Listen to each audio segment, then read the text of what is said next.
I will start the interview asking you to explain us how you evolved from being no one in the scene to become someone in Renault. All your career, but in a short time, if you can. Yeah, basically, I graduated Art Center College of Design in 1989 in California, where I did all my studies. I've been there about 6 years. I had a stage in an American company for about 6 months. After my graduation, I was hired at Fiat. I was very happy to join Chris Bengle's team because it was very fun and very moving, very interesting. And then Chris left.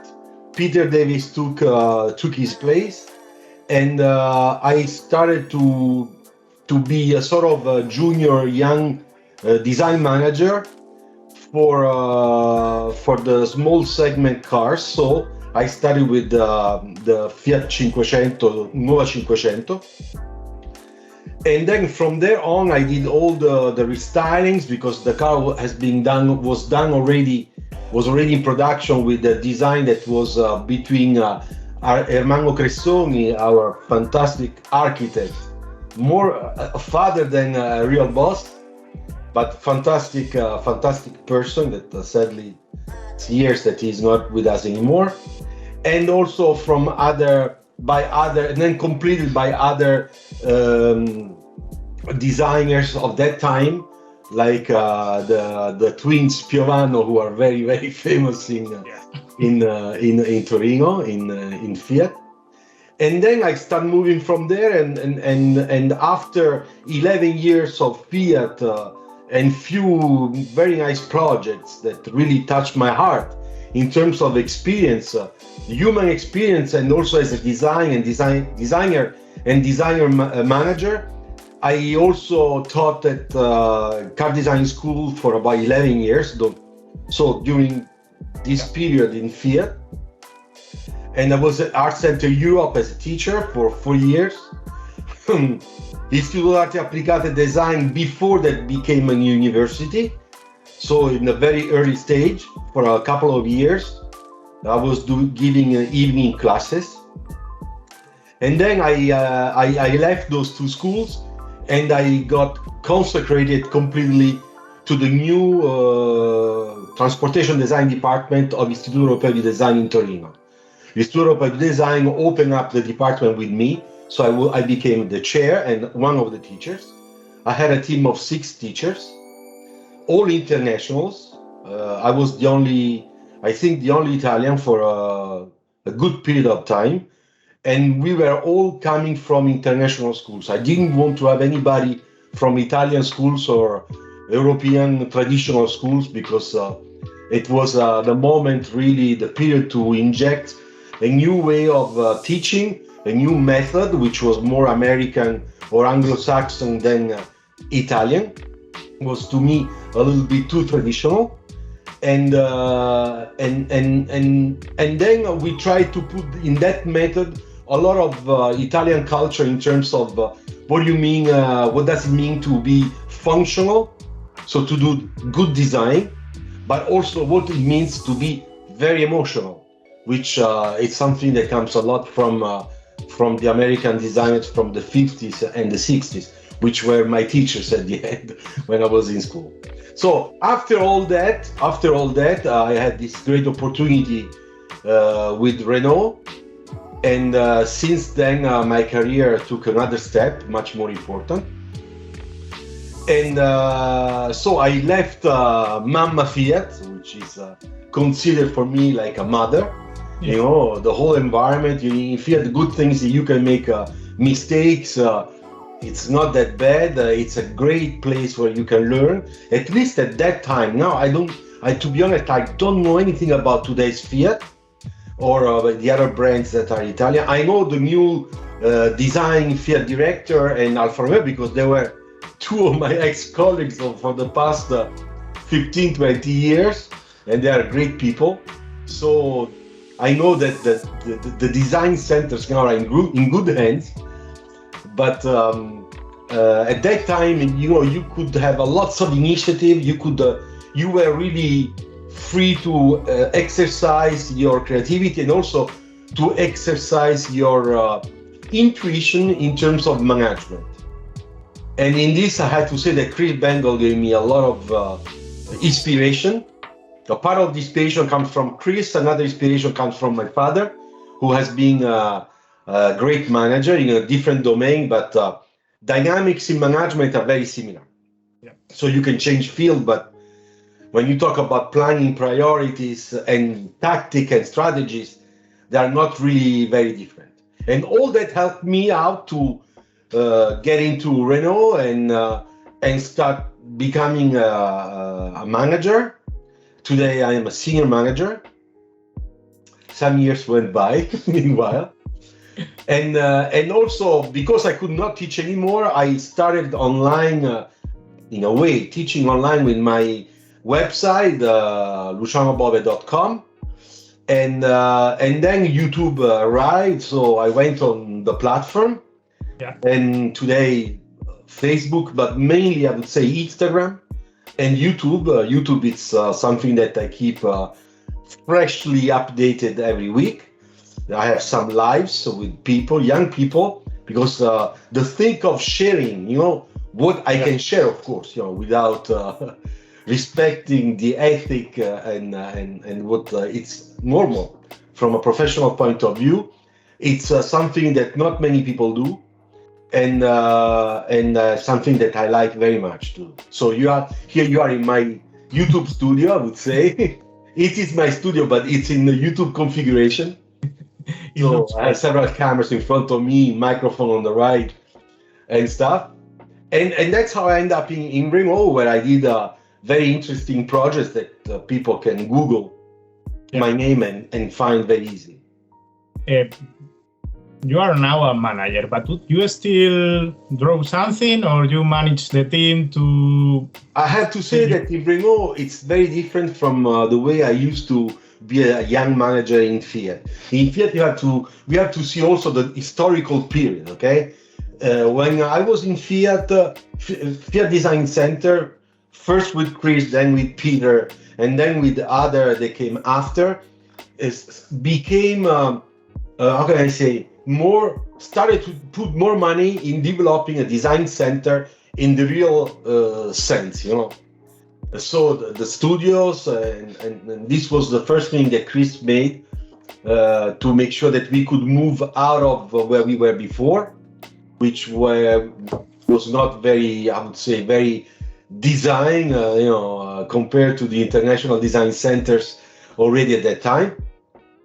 And we moved into the new studios that were a huge room where we start having each one of us our island, designer's island, with all the tools and stuff. There were no many computers at that time because it was not yet the time of computers, but we finally had our space.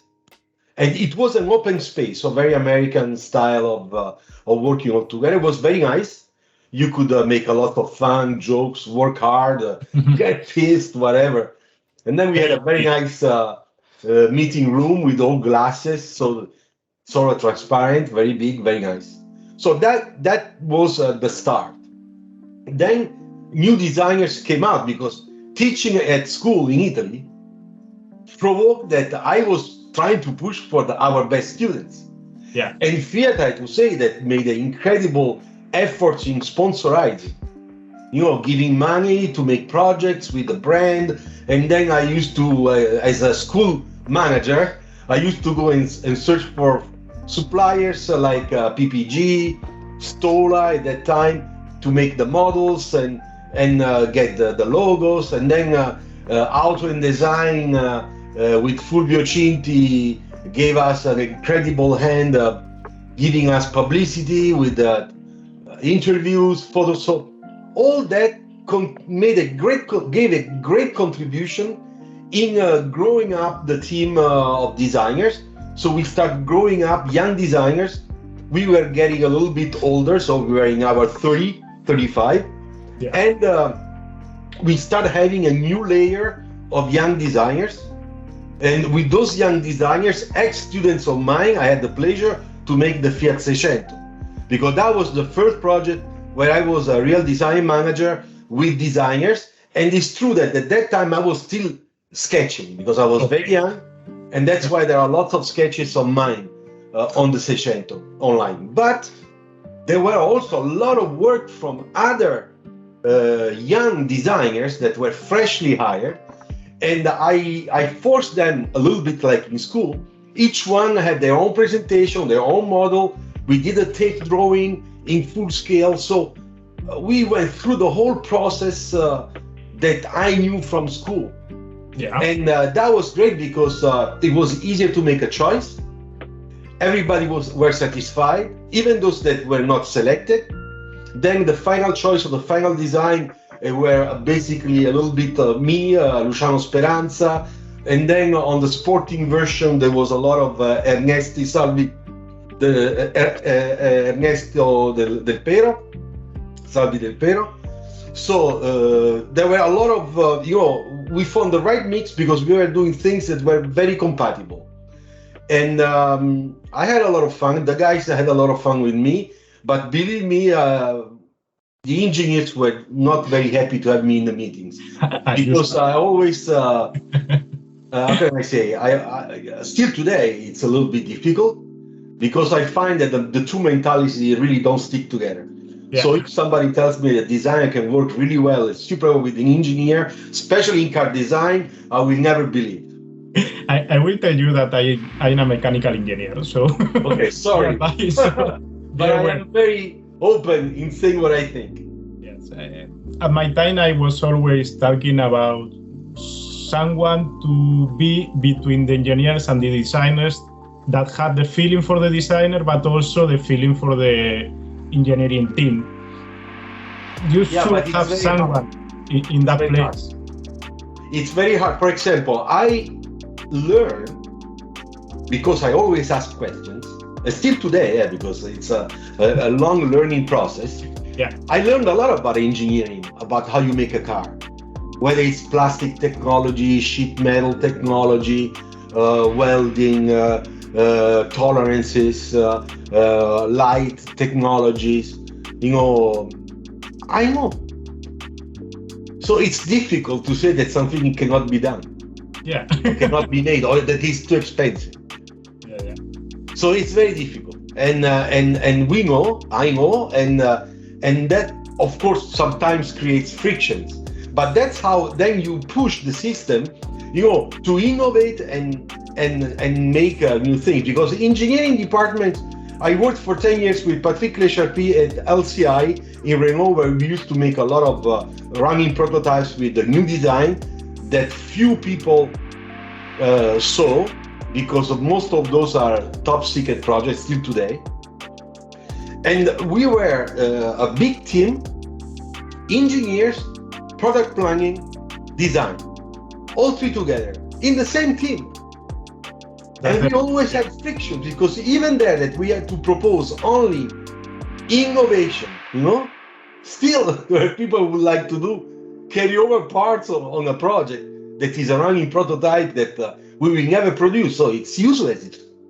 It doesn't make sense.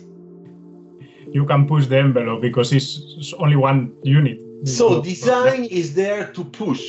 Design has the creativity, and believe me, when engineers, probably you had the same experience, are a little bit influenced by this emotional push that comes from design, they find their creativity.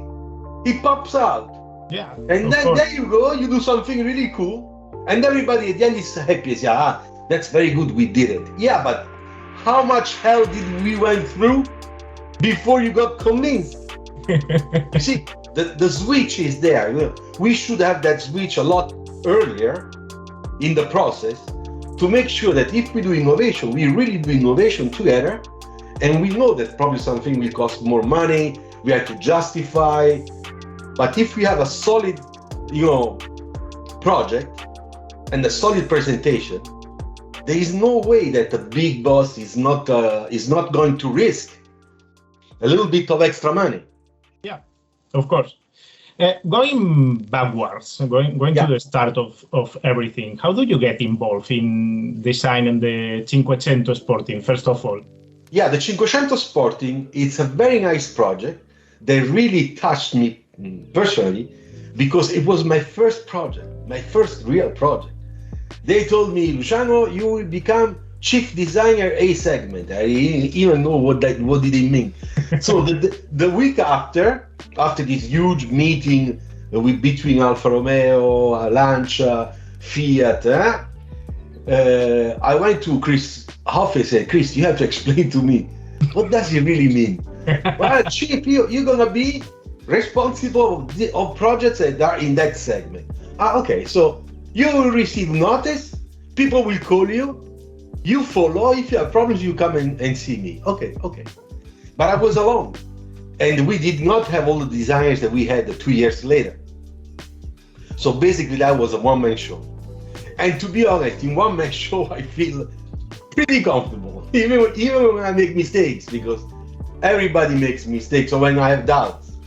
So the Fiat Cinquecento Sporting was the first opportunity project that then came across between Chris and Peter. Therefore, it's really with Peter Davis that I developed that project, during which Peter was the only person with who I had to share. We are doing this. What do you think? Feedbacks, And then I was along with the engineering team, which was a very small engineering team, and the objective was really to bring back the Abarth logo, the Abarth brand scenario, the romantic operation to say that Abarth was alive again. And so we were gonna do it the old way, like the old Cinquecento of the 50s, the 60s, where they would rework the car with an Abarth engine, and then it was always a Fiat Cinquecento, but completely tuned up. But we had to do a tune-up that was a more contemporary and modern, and not a vulgar copy of the past. So the design of the Cinquecento, the Nuova Cinquecento, was different already, was more boxy. And then we had the engine, and then we started with a sort of a soft restyling, interior and exterior, mainly in interior, as you know, because textile, little accessories, a new central console where we could, at that time, there was the fashion was very trendy to have the spot for the coins. Yeah. So we were doing all that stuff. And I learned a lot, because over there, for the first time, I saw how engineers design a piece apart. Technically, I did this in school in Pasadena. But to see this on the job, in a real design technical center, for me was something very nice. Because I like technical stuff. It's not that I dislike them. So I was very curious to see how they do the thickness. And at that time, they were still mixed technology by hand and with the first CAD, CAD softwares. And then I learned how much it would cost, that the size of a tool, how much it would be the cost, how the technology injection molded, or so I learned a lot. And then after that, the product planning people decided that we had to do something more pushed, something that was a little bit vulgar, stronger, more really racing. So I didn't know Zender. I didn't know. I never heard about. They said we're gonna go to do this at Zender in Germany. They are one of the most important Ferrari and Alfa Romeo, Maserati dealers. So I go to Zender. I go with my sketches, my stuff. And when I got there was a designer. They had a very nice studio. They had engineers. They had a very nice modeling area, and there was an Italian modeler that worked on clay from not my city, but a town very close from South Italy. So we would speak always in Italian.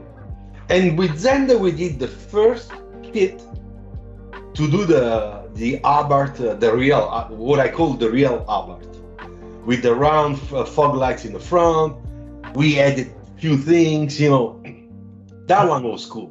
So you designed two sets of bumpers, the front bumper for the standard version, but that time I had to say that was my art operation, hoping that really people liked it, knowing that in England there was born recently a club fan of the nuovo Cinquecento Sporting. Yeah. So one question that I have, we already don't cover it yet. The base Cinquecento was designed by Hermano Cresoni. Yes. So you started with the body cell of Hermano Cresoni, and then you decided to change the front bumper, rear bumper, and that's because you don't have any other budget to still keep pushing to change anything else. Yeah, exactly. That will be the next step when we go to the Seicento. I'll explain to you the similarities between the two projects. But on the nuovo Cinquecento, the only thing we could have changed were little things on the front bumper. The front bumper, we could add the little color stripe, in 3D that at that time was in plastic. Yeah. It was also injection molding, and some makeup in interior. Also the seats as well. Yes. The seat were I think they were Recaro style. Yeah. Yeah, I remember. But they were, and also the seat belt. Because they were crossing seat belts for racing. And that was, let's say, the operation at the first time. When they saw that everything was going really well, that people were everybody were talking about it, and people were buying it. So they said, you know what? We should redo this operation again. Then the Fiat Seicento arrives. And Cantarella, who was our CEO at that time, he said, we have to do a new car. We will call it Fiat Seicento, like the old one. It must have something like the old one, but does not have to be a retro design. But I think always about elliptical front light. That's the only thing he always kept on saying.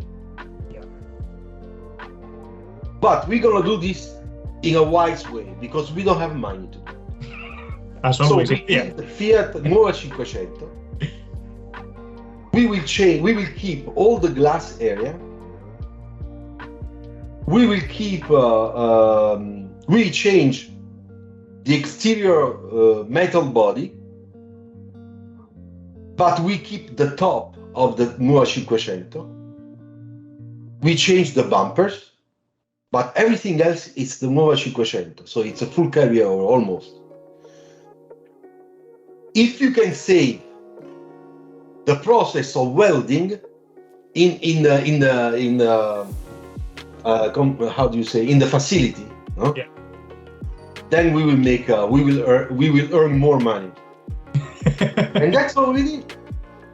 So all the cut lines of the back of the Seicento, that is a double S. Before it was stronger, but it was not respecting how you move with the how do you call it in English? The welding machine.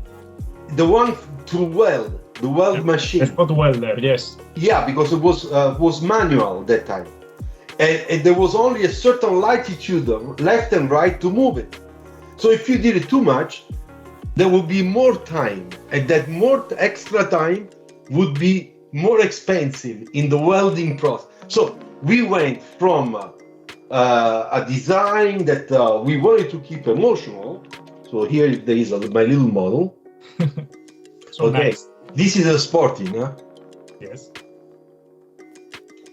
And then in reality, we were really, really deep into technicality to make sure that that budget was saved, that we were not provoking extra cost and stuff like that. So at the end of the story, we were able to do it. Now, there is another little thing that many people don't know. When we did the beginning of this car, it was a real restyling of the Nuova Cinquecento. You could really see the Nuova Cinquecento with a new front end. But the back end was basically the same. And everybody in the technical department were saying, this is the car we put into production, it will cost us nothing. And Cantarella looked at that the first time, but he was not very, very happy.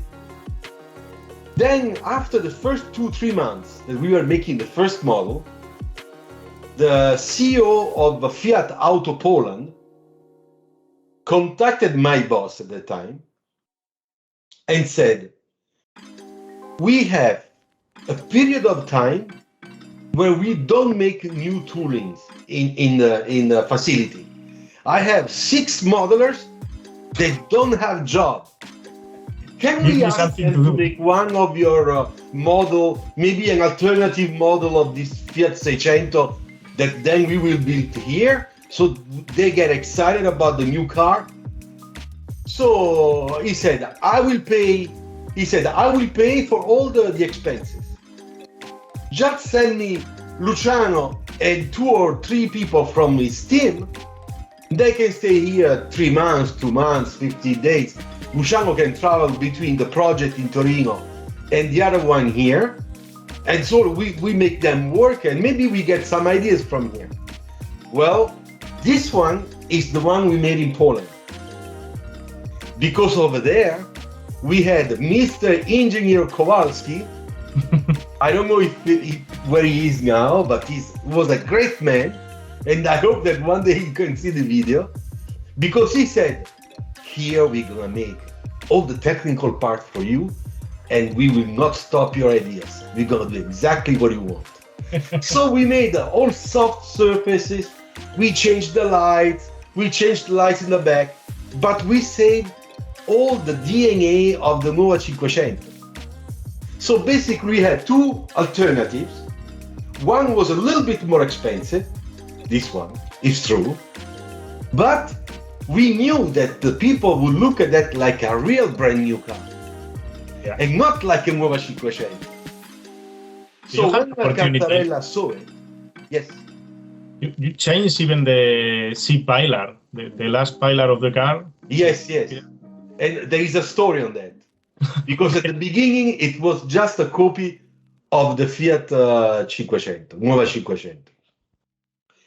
And then after 2 hours of presentation, he said, the only thing I really don't like is this. So I was there in the presentation, but all the bosses were talking.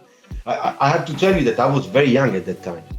So sometimes I would interact with Cantarella, but not very often, of course. So while they were talking, sitting at the table, discussing how much does it cost if we change it, but how do we change it, I took a black tape and I made this one. Yeah. With a little section goes inside from the belt line. So I put 2 different types of tapes to explain the change of section because it was flat at that time. Yes. And then I said, excuse me, could you look at what I did? Maybe you like it. So they were far. Cantarella saw it and said, that's exactly what we're gonna do. And in that moment, we frozen the design. And of course, somebody were not happy because we had to redo the back glass. The problem was the back glass. Try to save the back glass. But anyway, so we did it, and this was my first project with the whole team, you know, and I learned so much. All the things that then came out after in Renault, in terms of I don't know, having creative ideas in a management way to get things, you know, all that stuff. In reality, I know today, but at that time I didn't know. Of course, I was young. Come from that historical background, that gym, you know, where I did basically 11 years of learning full time, and not just on the project, but also from a human point of view and from a strategic point of view. If we talk about management techniques and management missions and stuff like that. Do you develop another face for the Seicento Schumacher as well? You make another style for the front bumper from the start of the project, or then you decided to launch the special edition after launching the standard Sporting? No, you have to know that I left in 1999 at the end. Okay. So starting the year 2000, I was in Renault, and I saw that they made a few other versions, but I have no idea who did that. Anyway, I like them. They make something a little bit more retro. On that, to be honest, I don't agree too much, because it makes the car look cartoony. It doesn't. The car is more serious, more believable, the way we considered at the beginning. When you put that retro logo on the Fiat Seicento with the two stripes, in my opinion, it's osé a little bit. Doesn't mix well with the boxy style. The new logo is something that doesn't work at all. No, you don't take something from the 60s and you put it on something that is from the 90s. It just doesn't work. Do you have one Seicento for you right now? No, I'm thinking to buy one for my son, because he's gonna come. He's gonna get his driver license very soon, and we need to find a used car in very good conditions, that if it breaks down, it's not very expensive to fix. Oh, great. I will invite you to have one, because I already have two of them. One for my wife, then I sold it, and now one of my best friends buy another one from me. So yeah, I saw. Yeah. When you don't have it, you miss it. So yeah, I agree. Anyway, thank you very much, Luciano. It's all I need is already answered. If you want to share something else with me, I'm open to listen to you. Otherwise. But the only thing I can say is that there will be, I hope there will be probably several young people that would love to become designers.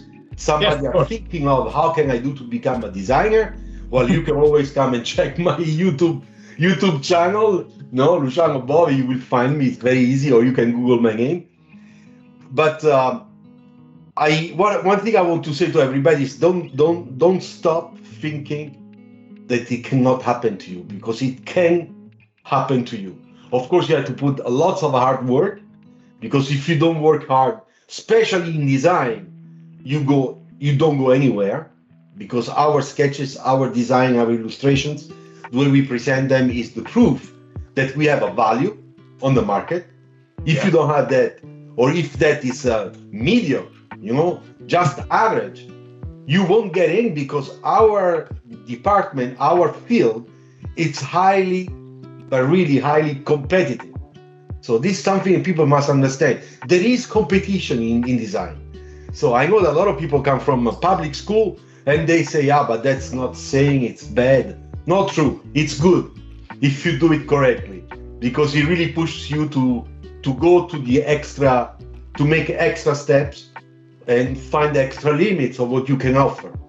So find a good design school. Don't go to engineering and after make a master, because that's exactly what you don't have to do.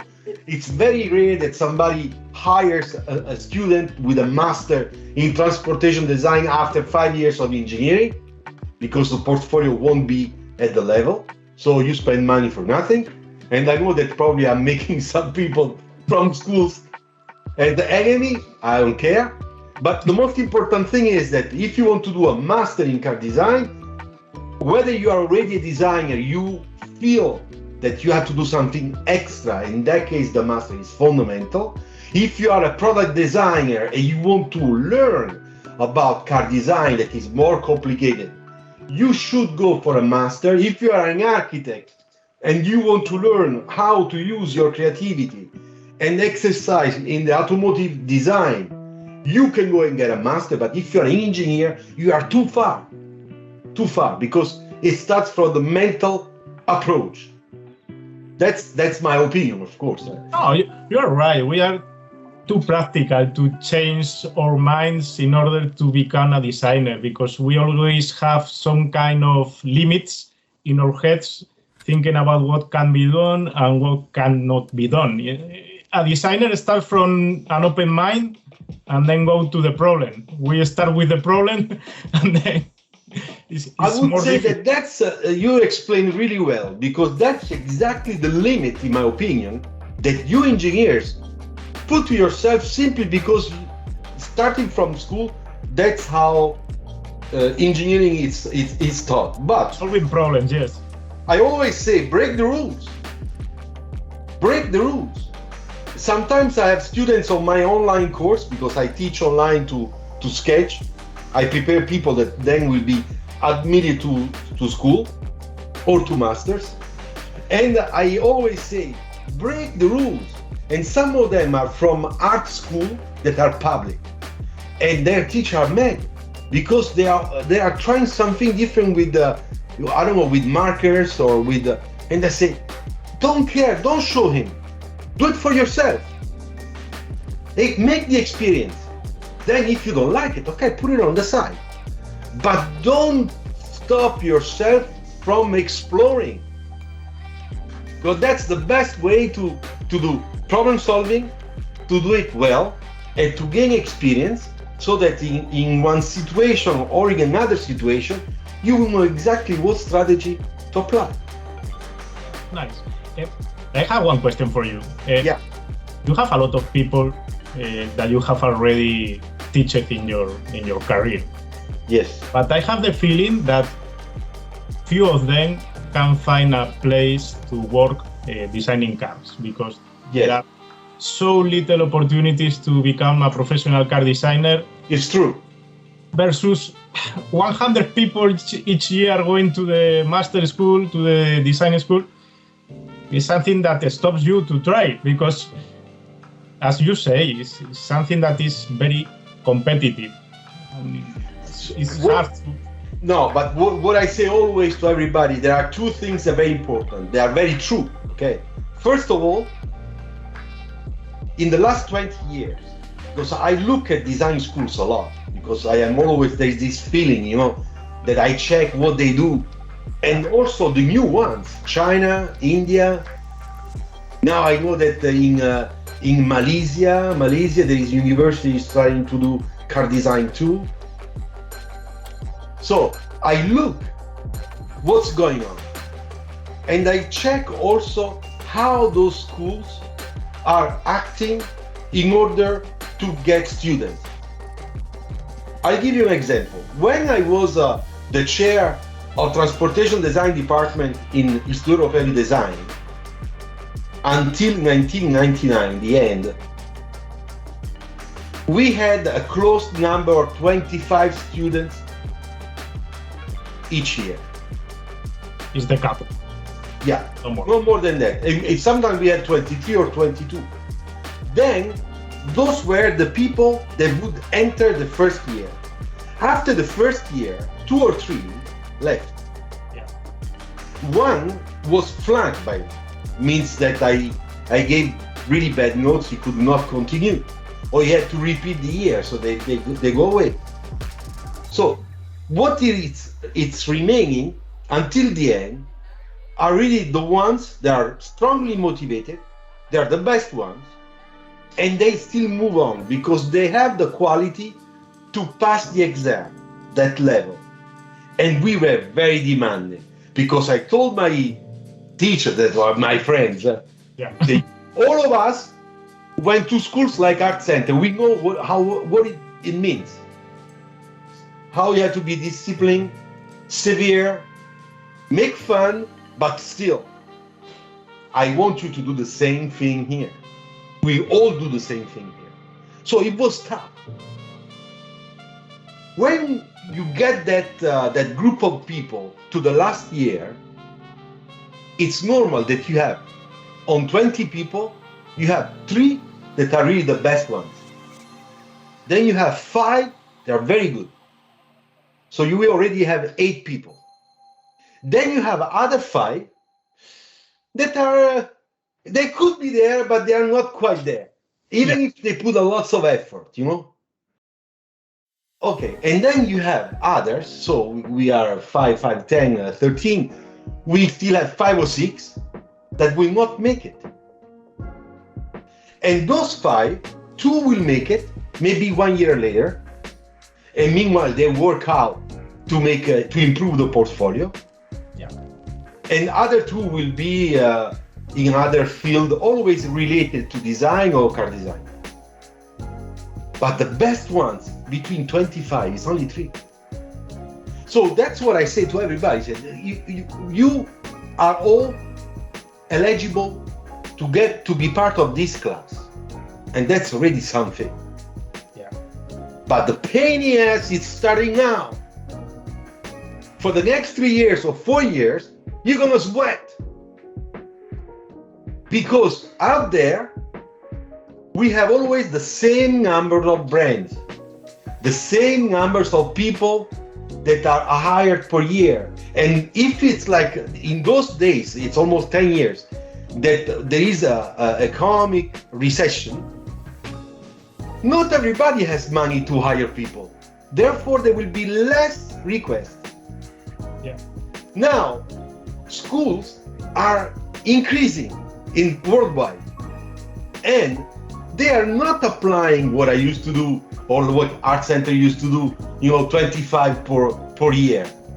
They do double classic class, 30 plus 30, 60. Now, between 60 people, how many really will become a car designer? Maybe 4, 5, 10. So, in my opinion, there is I say this in my video sometimes. Students, people that want to become a car designer, that have this in their head, they have to do something to have a screen by people like me or other colleagues. There are other people online that check your sketches. On Instagram, I receive a lot in chat and stuff. That's great. I always give my honest, my honest opinion, feedback. Sometimes it's very technical. I explain what's really bad, what's really good. I show another example, like a photo or one of my sketches, something like that, so that I can serve the better I can, to make that guy understand that he was in school and now he has a problem in finding a job, and that's why he's having problems in finding a job. But we should do this before you take the decision to spend money, invest money, and go to the school, because that's a good investment. But you must have a basic talent that somebody has to recognize and say, you know what, you're not bad, you should do it. And have also somebody, like I used to do a lot, when I had to choose in studio operative design who could get in and who was rejected. Sorry guy, you are just somebody interested in Ferrari, Porsche, and 400 kilometers an hour engine. I don't even care how much my car goes fast. I care about other things. So those people are more engineers oriented. They are more on the competition. They are more on the technical aspect, and that's what they have to do. And they will do really well. But they make a confusion between a passion or I like cars, I can be a car designer. Not at all. So, part of the problem should be that the schools center more in the business, making money, allowing more people to come to study, because if you have 60 people instead of 30, you double the number.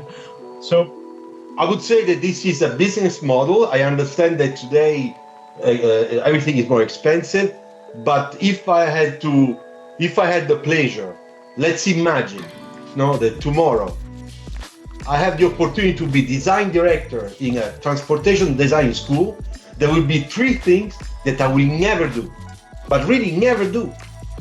The first one, I will not take everybody, and I won't care that I have only 20 people in the first class.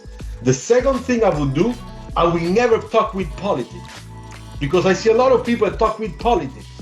The mayor of the city, Minister of Culture. We don't need those people, because all those people will, of course, you are on the paper everywhere, TV, whatever you want, but you don't need those people to make a very good school and to prepare very good, talented people. And then I would make sure that the school has a clay model shop. So there are some good schools that cost a lot of money, and they took the decision not to have a clay model shop. And that's very bad, because that's about car design learning. So the car design learning must have the fundamentals. You must have the fundamentals for sketching, drawing. You must have the fundamentals for modeling, because the two things are tied together. When you go from 2D to 3D, there are lots of things that don't match anymore, and you have to learn how to prevent that and make the experience in the problem solving, the three-dimensional problem solving. Then there is another thing. We gotta stop in asking young people first year to do Photoshop, because that's killing sketching. And people are becoming, how can I say, a battery, intensive battery, like chickens, intensive battery of Photoshoppers. They do the same thing, the same color, the same perspective, the same background, and it's badly done, because the majority is badly done. It's all grayish. There is no warm and cool light. There is no emotion. There is no new thing. So when I look all those, for me, all those cannot be in a car design studio where we open the door to talent. Yeah, totally agree. So you see, there are a lot of things that people do because it brings more money. Look at the video, the virtual video we made, and look at it. It's becoming more like an advertising agency rather than, when I see, for example, Royal College, Art Center, CCS in Detroit, I mean, we can criticize as much as we want. Sometimes I also criticize my school, but they are still the only one, or Pforzheim. Sorry, I forgot Pforzheim. Or Umeå, University in Sweden. Those people are serious. There you find the right fundamentals. Whether it's for a master, like in Umeå, or the bachelor program, like in Art Center, in CCS, in Pforzheim, and some other schools. Thank you very much for your great advice. I think it will be extremely helpful for people that are dreaming to become a car designer. Anyway, Luciano, it's a great pleasure. For me as well. I wish you enjoy the time, and I will share the video as soon as we have finished it. Thank you very much. Thank you. Thank you very much, Luciano. PowerArt.